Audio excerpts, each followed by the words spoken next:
Canada में आपकी आवाज़ वॉइस ऑफ टोरंटो टीवी की तरफ से आपको वेलकम करता हूं। मैं हूं आपका host Miyan Sumer, regulated Canadian immigration consultant, और मैं आपके लिए लेकर आ रहा हूं एक brand new show, immigration and settlement. जैसा कि नाम से जाहिर है कि हमारे शो के 2 पार्ट्स हैं, एक इमिग्रेशन और दूसरा सेटलमेंट। इमिग्रेशन पर तो ऑलवेज बात होती ही है, लेकिन हम सेटलमेंट पर भी बात करेंगे कि न्यू कमर्स, न्यू इमिग्रेंट्स को जो चैलेंजेस पेश आते हैं कनाडा में आफ्टर लैंडिंग, उनको हम किस तरह से एड्रेस कर सकते हैं और क्या क्या फैसिलिटीज़ हैं कनाडा में उन लोगों के लिए, हम उसको भी डिस्कस करेंगे। तो बिफोर स्टार्टिंग मैं आपको बताता चलूं कि हमारा सोशल मीडिया हैंडल है वॉइस ऑफ टोरंटो टीवी। आप हमें फेसबुक पर फॉलो कर सकते हैं और यूट्यूब पर सब्सक्राइब भी कर सकते हैं, और हमारा ईमेल एड्रेस है voiceoftorontotv@gmail.com। अगर आप हमें स्टूडियो में कॉल करना चाहें, अपना क्वेश्चन रिकॉर्ड करवाना चाहें, तो आप 905-670-4114 पर हमें कॉल भी कर सकते हैं। मैं एक चीज़ आपको बताता चलूं कि इमिग्रेशन चूंकि एक लीगल फील्ड है, तो हम इसको जनरली डिस्कस करेंगे, कोई केस स्पेसिफिक चीज़ें हम डिस्कस नहीं करेंगे और ना हम वो कर सकते हैं। तो उसके लिए आपको हमें इंडिविजुअली कांटेक्ट करना पड़ेगा। उसके लिए आप मुझे ईमेल सेंड कर सकते हैं admin@futuregen.ca, और अगर आपके कोई क्वेश्चन हैं इमिग्रेशन रिलेटेड तो आप वो भी हमें सेंड कर सकते हैं। तो हमारे शो का फॉर्मेट कुछ इस तरह से होगा कि हम हर शो में कोशिश करेंगे कि एक इमिग्रेशन एक्सपर्ट को बुलाया जाए। इमिग्रेशन के अंदर बहुत सारी फील्ड्स हैं, लेकिन उसमें सब्जेक्ट स्पेशलिस्ट भी हैं। तो मेरी ये कोशिश होगी कि हम इस शो में हर दफ़ा एक नया सब्जेक्ट स्पेशलिस्ट बुलाएं। तो आज हमारे साथ एक बहुत ही प्यारे गेस्ट हैं जिनका नाम है Ali Tabrez Chaudhary. Ali, welcome to the show. और आपके लिए लेकर आ रहा हूं, अली जो हैं ये रेफ्यूजीज में एक्सपर्ट हैं, और मैं इनसे सबसे पहला क्वेश्चन ही ये करूंगा कि अली, आपने ये फील्ड क्यों चूज की? Thank you for the invite Miyan साहब। मैंने ये फील्ड इसलिए चूज़ की कि मुझे लगता है कि रेफ्यूजीज़ एक ऐसा एरिया है जहाँ पे लोग सबसे ज़्यादा मुश्किल में होते हैं, और वो इमिग्रेशन के बारे में सोचते हैं, और फिर वो किसी तरीके से यहाँ पे पहुँच आते हैं। यहाँ पे आके मुझे लगता है कि सबसे ज़्यादा गाइडेंस जो है इमिग्रेशन की पूरे होल स्पेक्ट्रम में, जो एक कैटेगरी है जिसमें ज़्यादा गाइडेंस की ज़रूरत होती है, वो इस एरिया में होती है, और मुझे काम करके इनके साथ काम करके बहुत अच्छा लगता है। That's good to know। अच्छा, एक बड़ा सादा सा सवाल, चलें उससे शुरू करते हैं कि ये व्हाट इज़ रेफ्यूजी? रेफ्यूजी होता क्या है? देखिए, रेफ्यूजी होता है, बाय डेफिनेशन इसे कहते हैं, refugee somebody who has fear of persecution for his race, यानी कि उसकी जो नस्ल है उसकी वजह से, या उसके मज़हब की वजह से, या नेशनैलिटी, या फिर किसी पर्टिकुलर सोशल ग्रुप का वो हिस्सा हो। तो इस तरह के किसी के मिसाइल किसी मुल्क में हों और वो वहाँ से भाग जाए अपना वतन छोड़कर मजबूरी की हालत में, तो वो एक रेफ्यूजी होता है।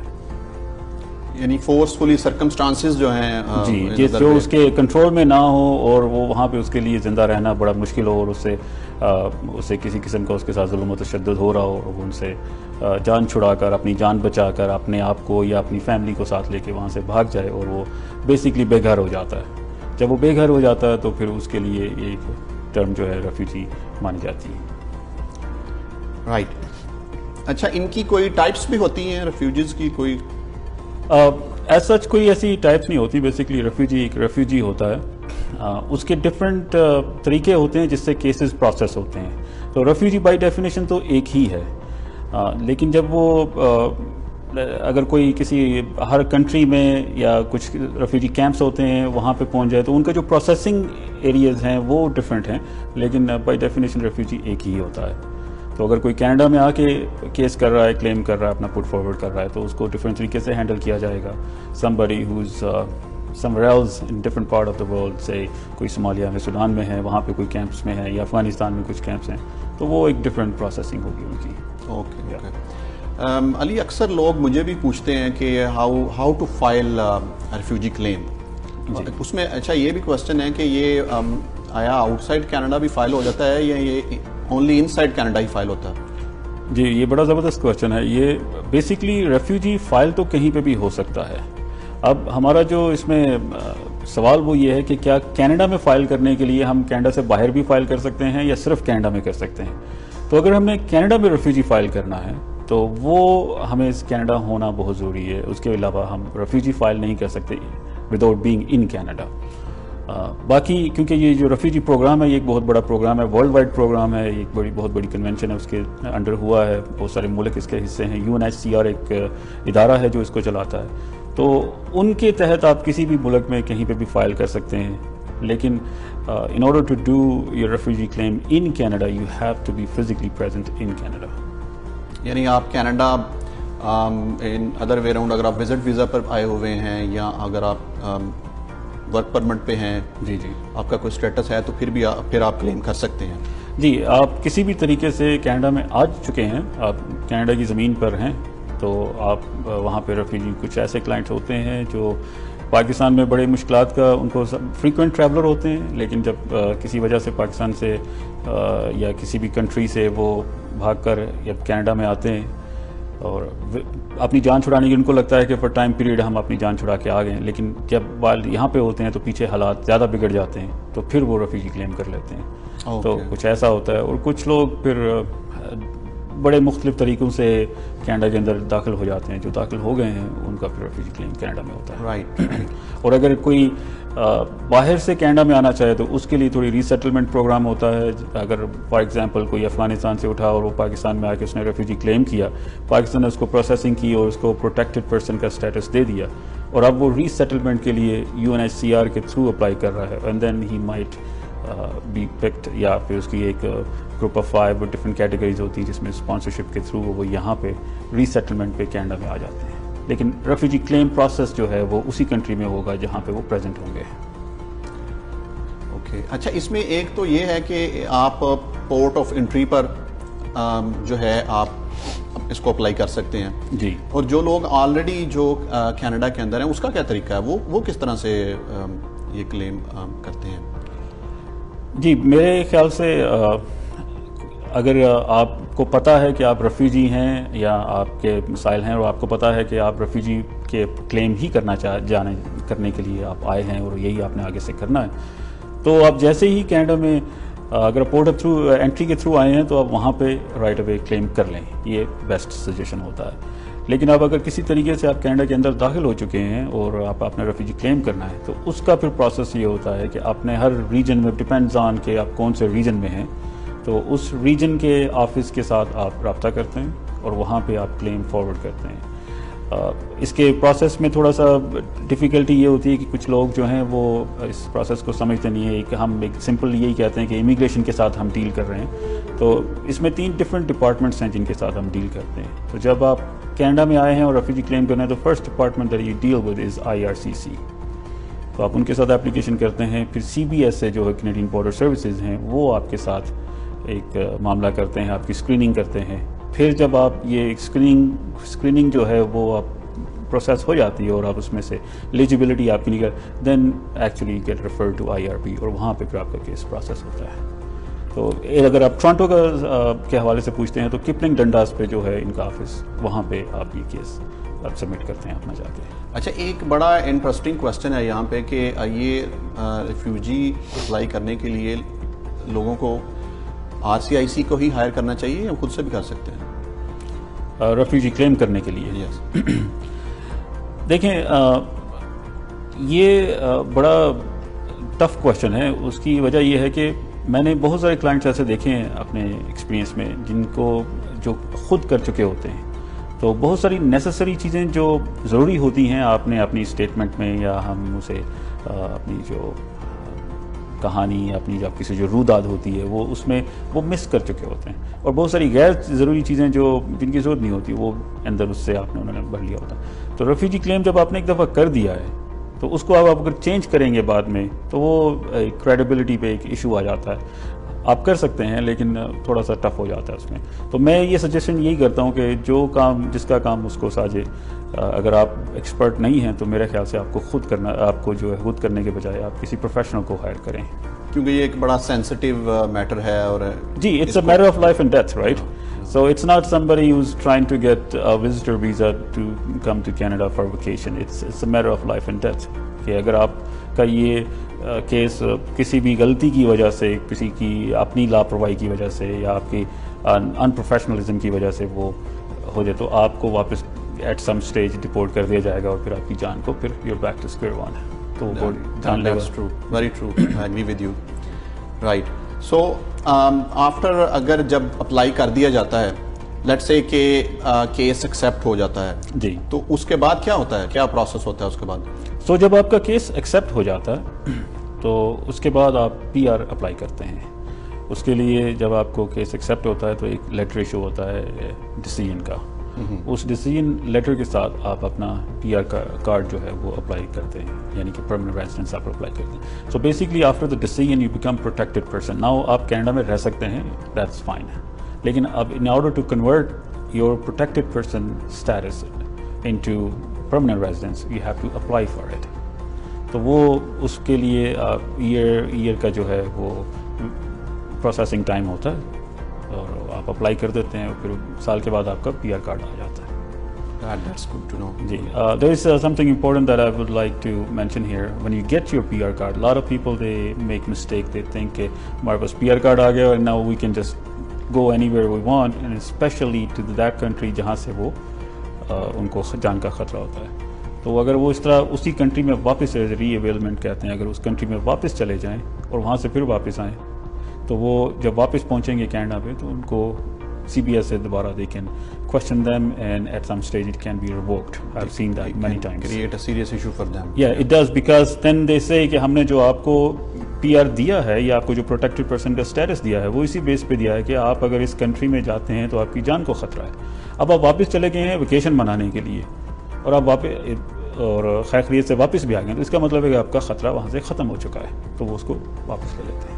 तो ये बड़ा सीरियस मामला है। इसमें मैं एडवाइस करना चाहता हूँ अपने व्यूवर्स को कि अगर आपके पास PR है और आप रेफ्यूजी स्टेटस के थ्रू आप प्रोटेक्टेड पर्सन के थ्रू आए हैं तो please don't go back to that country. Right, don't risk your life. Right. So ये बड़ा ही इम्पोर्टेंट पॉइंट बताया है नाजरीन अली ने, और बड़ी ही इम्पोर्टेंट डिस्कशन चल रही है इनके साथ, तो कहीं जाइएगा नहीं। हम लेते हैं यहाँ पर एक छोटी सी ब्रेक और ब्रेक के बाद दोबारा हाजिर होते हैं।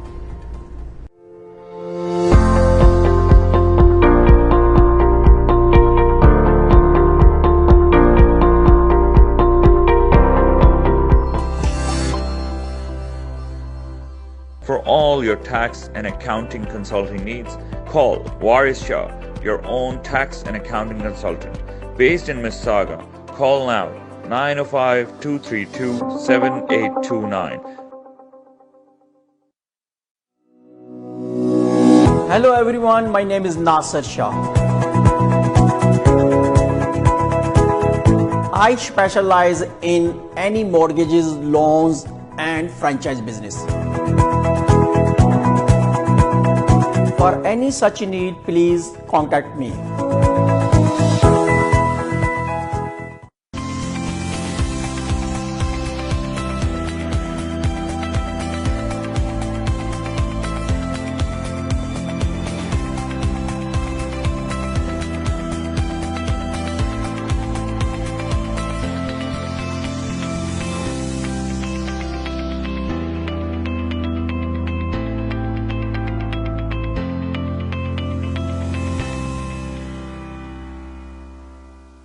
Salon. Experienced and talented staff, where you will find awesome skills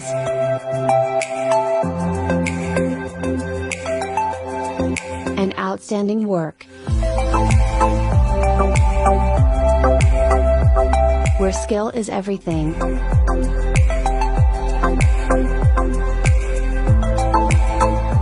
A variety of modern style, simple and elegant, what you need. Call to set up your appointment. 2763 Danforth Avenue, Scarborough, Ontario, 416-460-4592.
Welcome back. बड़ी ही दिलचस्प बातचीत चल रही है हमारे guest Ali Tabrez Chaudhary साहब के साथ, जो कि रेफ्यूजी केसेस के एक्सपर्ट हैं। तो अब बात को आगे बढ़ाते हुए मैं इनसे पूछता हूं कि what is a safe third country agreement? Alright, so a safe third country agreement जो है, this is like a agreement between Canada and United States. इस एग्रीमेंट के तहत आप अगर कनाडा में लैंड होते हैं तो आप यूएसए में जाके रेफ्यूजी क्लेम नहीं कर सकते, और जो लोग यूएसए में लैंड होते हैं वो कनाडा में आके रेफ्यूजी क्लेम नहीं कर सकते। इसमें कुछ एक्सेप्शंस हैं, उनको यूज़ करके आप कनाडा में आ सकते हैं या इधर से वाइस वर्सा आप जा सकते हैं। जिसमें एक बड़ी एक्सेप्शन जो है वो अक्सर हम लोग यूज़ करते हैं या यूज़फुल होती है कि अगर किसी का कोई फैमिली मेम्बर है कनाडा में, तो से somebody has an uncle, aunt or brother or family, any family member, कोई डिस्टेंट नहीं लेकिन फर्स्ट स्टेप पे जो फैमिली, तो वो उनके साथ एक अरेंजमेंट की जाती है बॉर्डर पे। तो इधर से फैमिली मेम्बर जाता है बॉर्डर पे, उधर से जो बंदा यूएसए से अगर आना चाह रहा है तो वो सीबीएसए के साथ आप कोऑर्डिनेट करके तो वो उनको फिर आप कनाडा में ले आते हैं और रेफ्यूजी क्लेम वहाँ पे बॉर्डर पे फाइल हो जाता है। अदर देन दैट एक और एक्सेप्शन बच्चों की है, children, right, anyone who is under the age of 18, तो उनको बेस्ट इंटरेस्ट ऑफ चाइल्ड में वो हो जाते हैं। तो इस तरह की कुछ एक्सेप्शंस हैं। अगर आप ये एक्सेप्शंस नहीं यूज़ करते तो फिर अगर आप पोर्ट ऑफ एंट्री पे आके रेफ्यूजी क्लेम कर देते हैं, you can be turn back, आपको वापस भेज दिया जाएगा। राइट। अच्छा, यहाँ पे एक और बड़ा दिलचस्प क्वेश्चन है। अक्सर ये यूट्यूबर्स और टिकटॉकर्स जो हैं उसके ऊपर बात करते रहते हैं जी कि अगर आप यूएसए का आपके पास वीज़ा है और लोग यूएसए का वीज़ा लेके अगर वो कनाडा आ जाते हैं, तो ये क्या इतना ही आसान है ये इस तरह से, या इसके अंदर कुछ कॉम्प्लिकेशंस हैं? जी, इसमें काफ़ी कॉम्प्लिकेशंस हैं। ये बेसिकली इलीगल जो क्रॉसिंग होती है, या हम उसको इर्रेगुलर क्रॉसिंग कहते हैं अपनी लैंग्वेज में, तो उसकी तरफ ये आपको माइल करते हैं और उसके थ्रू आपको बॉर्डर क्रॉस करवाते हैं। और उसमें जो फर्स्ट थिंग होती है वो आपको आरसीएमपी अरेस्ट कर लेती है। तो जो आपके रिकॉर्ड पे एक हमेशा ये चीज़ रह जाती है कि आप यू वर वंस अरेस्टेड। तो जो रॉयल कैनेडियन माउंटीज़ हैं आरसीएमपीज़, वो जब आपको अरेस्ट करते हैं तो बेसिकली उसको पकड़ के फिर आपको वो सीबीएसए के हवाले कर देते हैं। तो it can be very very complicated. तो ये काम जो है ये बिल्कुल नहीं करना चाहिए। जी, इसके साथ मैं दूसरी एक इसी टॉपिक के हवाले से कह देता हूँ कि पहले ये होता था कि जिन्होंने यूएसए में केस किया हुआ था वो कनाडा में भी आके केस कर लेते थे। ओके 2019 सितंबर में ये हुआ कि ये भी एक इन्होंने एग्रीमेंट कर लिया। I forgetting, I think it's C1 और C2 समथिंग लाइक दैट। उसके तहत जिन लोगों ने 2019 सितंबर से पहले अगर वो कनाडा में एंटर नहीं हुए, तो अगर उन्होंने केस किया हुआ है यूएसए में, वो कनाडा में आके अब रेफ्यूजी, चाहे उनका वहाँ पे केस फाइनलाइज हुआ है, चाहे वो नहीं हुआ, इन प्रोसेस है, चाहे रिजेक्टेड है, एक्सेप्टेड है, व्हाटएवर द रीजन, वो कनाडा में आके कभी भी केस नहीं कर सकते। तो जब आप रेफ्यूजी फाइल करते हैं, इट डज नॉट मीन कि आप ऑटोमेटिकली रेफ्यूजी क्लेमेंट बन जाते हैं। सो आपका केस, जैसे मैंने शुरू में कहा था कि आप पहले IRCC के साथ डील करेंगे, फिर आप CBSA के साथ डील करेंगे। जब आप CBA के साथ डील करेंगे तो वो आपकी एलिजिबिलिटी डिटरमिन करेंगे। तो वहाँ से फिर आपको वो, अगर आप यूएसए में पहले अगर आपकी, क्योंकि वो इनकी एक इंफॉर्मेशन शेयरिंग इनके साथ एग्रीमेंट है, राइट। तो जब उधर से वो स्क्रीनिंग निकल आती है फिंगरप्रिंट्स के साथ, बायोमेट्रिक के साथ, तो अगर आपका यूएसए में कोई रिकॉर्ड है तो वो फ़ौरन निकल आता है, तो उसी वक्त आपको रिजेक्ट कर देंगे। तो आपका केस रेफ्यूजी, सादा ज़बान में कह दें कि वो लगेगा ही नहीं कभी। बिल्कुल बिल्कुल। उसमें एलिजिबिलिटी में क्रिमिनलिटी भी आती है। किसी भी मुल्क में अगर आपने रेफ्यूजी क्लेम किया हो या रिफ्यूज़ किया हो, अगर आपने कनाडा में पहले रेफ्यूजी किया हो, चाहे 10 साल बाद, चाहे 20 साल पहले, तो वो दोबारा रेफ्यूजी क्लेम नहीं कर सकते। That's very informative viewers.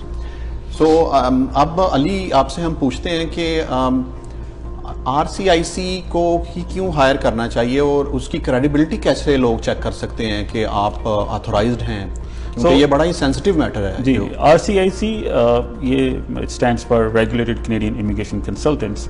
आमतौर पे जब कंसल्टेंट्स कहा जाता है तो मीन्स कि anyone who is knowledgeable about it would be a consultant. No, in this case, this is being monitored by a department that's governed by Government of Canada. CICC के नाम से एक डिपार्टमेंट है। पहले ICCRC हुआ करता था, अब उस इदारे ने अपना नाम चेंज कर लिया है, CICC के नाम से हो गए हैं पिछले साल से। तो वो आप उनकी वेबसाइट पे जाते हैं और जिस भी RCIC के साथ आप डील कर रहे हैं उसका लाइसेंस नंबर होता है, और वो लाइसेंस नंबर आप उसमें या उसके बाय नेम उसको सर्च कर सकते हैं, लाइसेंस नंबर के साथ भी सर्च कर सकते हैं, या उसके फर्म के ऑफिस के नाम से भी आप उसको सर्च कर सकते हैं। तो इट्स एक्सट्रीमली इम्पॉर्टेंट कि आप लीगल जो रिप्रेजेंटेटिव्स हैं या जो लाइसेंस्ड हैं, क्योंकि उनके हमारा बैकग्राउंड होता है, हमारी एजुकेशन होती है, हमने रेगुलेशंस पढ़ी होती हैं कानून के हवाले से, राइट। तो हमें नॉलेज ज़्यादा होता है, बजाय इसके कि एक अफसाना निगार बैठा हुआ है जिसको सिर्फ एक ही बात आती है कि वो कहानियों पे कहानी लिखी जा रहा है और वो किसी के साथ काम कर रहा है। He has no idea what the regulation is, but he knows how to write, but that's not what we need. Very true.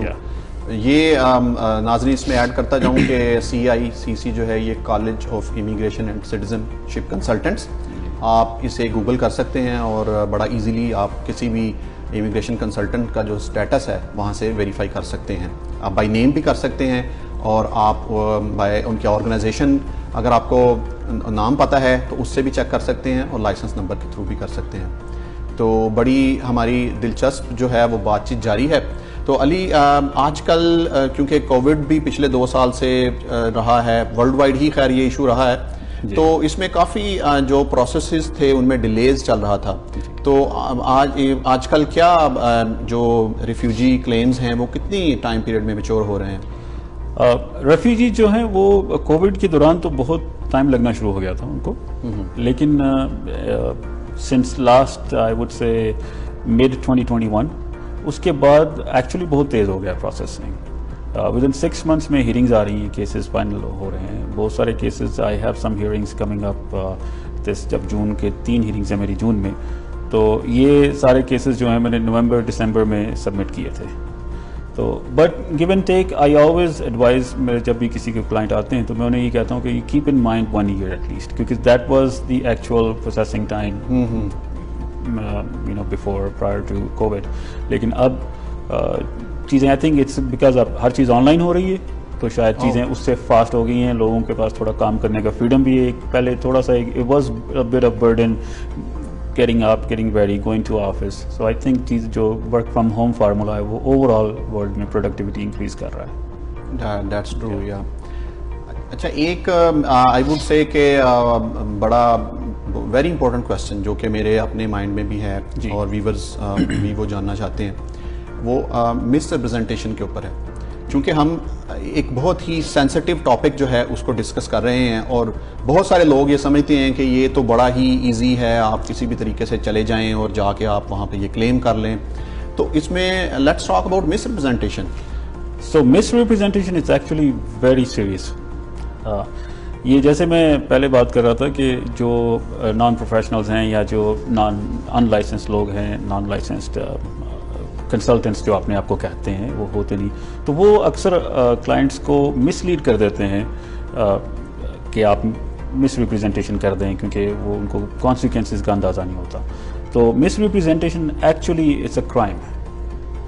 ठीक है, अब हम इसमें थोड़ा डिफ्रेंशिएट करना चाह रहा हूँ कि क्राइम है जिसकी आपको सज़ा हो सकती है। ठीक है, सिर्फ आपका इमिग्रेशन का तो लॉस एक अपनी साइड पे है, लेकिन आपको कनाडा में आपको अगर आपने कोई फेक डॉक्यूमेंट्स किए हैं, वो सबमिट हुए हैं, वो पता चल गए हैं, और it can lead to a criminal offence.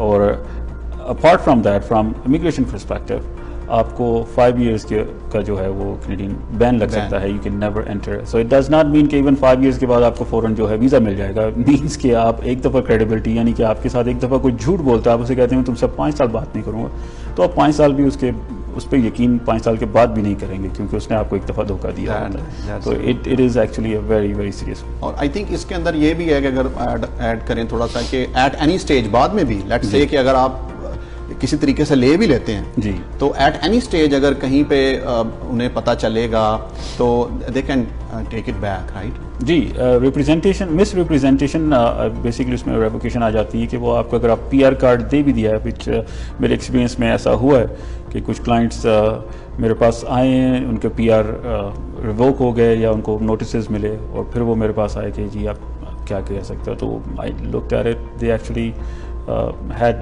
made some mistakes, right? And like I said earlier कि इस तरह की गलतियाँ अक्सर जो हैं ये आपसे जो non licensed consultants so called हैं, जिन्हें पता नहीं है कि कॉन्सिक्वेंसेस क्या हैं, वो आपसे करवा देते हैं। और मैं समझता हूँ कि लोगों को इनसे परहेज करना चाहिए। And they suffer a lot. बस देखिए, ज़िंदगी मौत का मसला है। मैं बार बार एक बात, रेफ्यूजी, देखिए मुझे इसमें इंटरेस्ट इसलिए है कि ये इट्स नॉट कि ये कोई वेकेशन पे जा रहा है, ये किसी की ज़िंदगी और मौत का मसला है। तो ये बहुत सीरियस जो है ये मामला होता है। That's very very true, yeah. अच्छा, इसमें आजकल जो है इमिग्रेशन एंड रिफ्यूजी बोर्ड जो हमारा है IRB जी, जहाँ पे ये रिफ्यूजीज़ के केसेस होते हैं, उसके लिए एक नया लाइसेंस भी आ रहा है। तो उसके बारे में बताएंगे कि वो उसकी क्या डेडलाइन है, और उसमें फिर हर RCIC भी जो है वो आपका केस वहाँ पे नहीं लेके जा सकता।